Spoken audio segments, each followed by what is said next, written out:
Por certo, você não viu essa notícia em destaque na mídia aqui no Brasil, mas é importante compartilhar com você a repercussão que teve fora do Brasil, notadamente na Alemanha, o apontamento do IBGE de que em 2022, pela primeira vez, o Brasil terá menos de 50% da sua população se assumindo católico.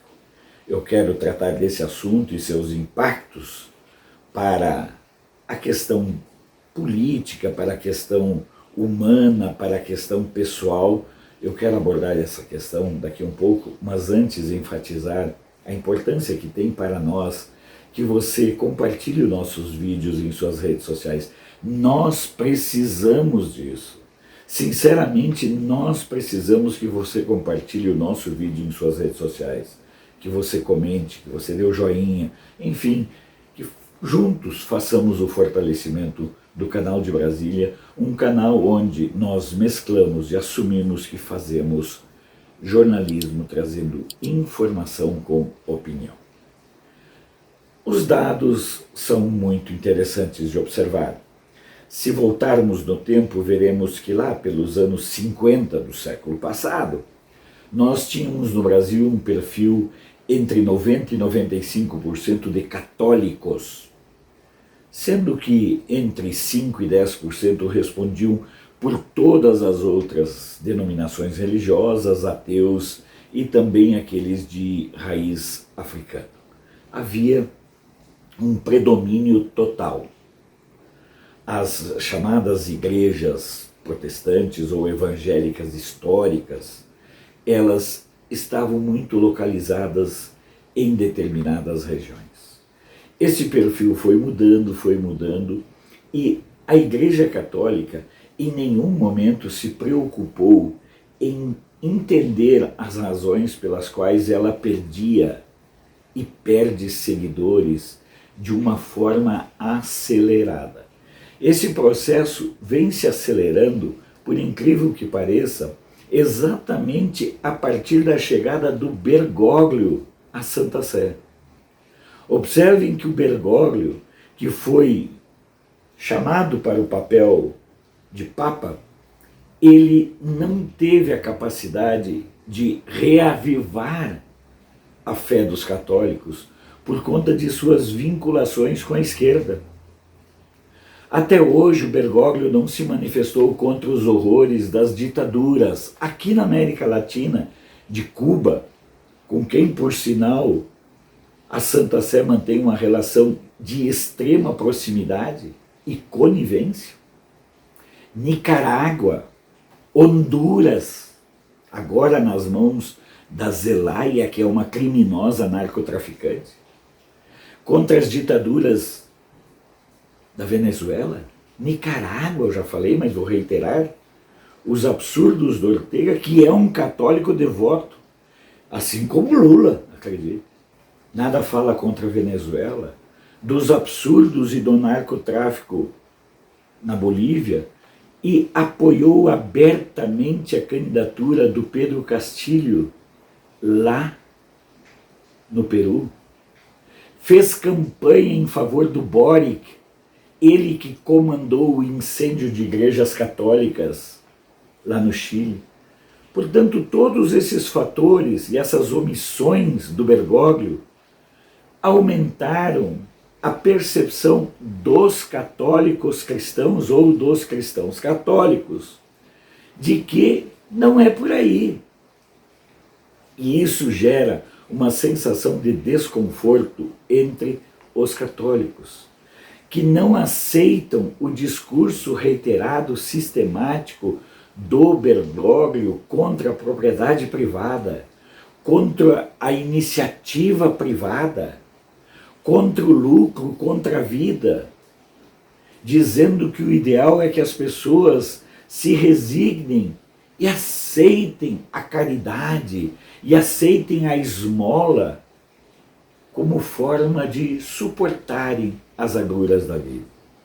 O dado aponta que ao longo de 2022, pela primeira vez na história, isso é importantíssimo a gente dizer, que pela primeira vez na história haverá menos de 50% da população brasileira se professando ou se assumindo como católicos. E a sangria nesse número aumenta a cada dia. A estimativa inicial do IBGE dizia que lá por 33, 34, nós teríamos no Brasil uma maioria de evangélicos em detrimento dos católicos. Mas no andar da carruagem, esse patamar será alcançado antes de 2030. Porque não se nota, não se percebe por parte da cúpula da Igreja Católica nenhuma ação concreta no sentido de reprimir ou extirpar do seu seio a perversa teologia da libertação, que pode ser tudo menos cristã, que pode ser tudo menos religiosa, que pode ser tudo menos do interesse ou da afinidade da maioria dos brasileiros. Como diz um amigo conhecido meu, jornalista, o problema é que vocês, quando ele se refere a mim, o problema é que vocês, evangélicos, têm a estranha mania de acreditar em Deus e em Jesus Cristo, de acreditar na Bíblia. Nada estranho vindo de alguém que se assume como católico e espírita, mas que tem na sua vida, no seu cotidiano, a negação permanente de Deus, da fé e dos valores cristãos. Como pode um cristão verdadeiro, efetivo, apoiar o aborto, que na verdade é o assassinato de fetos, de nascituros? Onde na Bíblia está a defesa da morte de inocentes? Ora, sejamos francos, há um processo em marcha, um processo irreversível. E isso vai se acelerar porque percebe-se dentre os brasileiros que a presença da fé é fundamental. E é por isso que é tão importante que a gente destaque, que a gente enfatize. O brasileiro não quer caridade, o brasileiro não quer piedade, o brasileiro quer meritocracia. O brasileiro pobre e humilde, ele quer trabalhar, ele quer ascender social, financeira, por seus méritos e não pela ajuda. A ajuda que ele quer e ele precisa é a ajuda de Deus. É isso que algumas pessoas ainda não conseguiram entender. É isso que é tão importante dizer.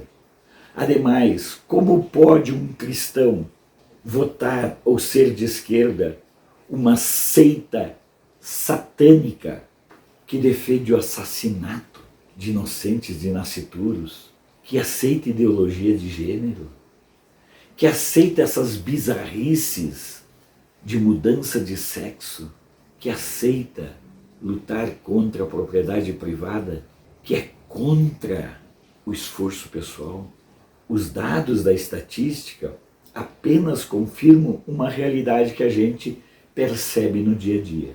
Os cristãos dominam o Brasil, porque é preciso reconhecer que há sim entre os católicos muitos cristãos conservadores dignos e que não aceitam esse atual quadro. No entanto, não encontram forças para lutar contra uma estrutura que foi toda ela ocupada pela ideologia da teologia da libertação. Como não encontram forças para lutar contra essa máquina que dominou a Igreja Católica, essas pessoas saem e migram para outras denominações religiosas.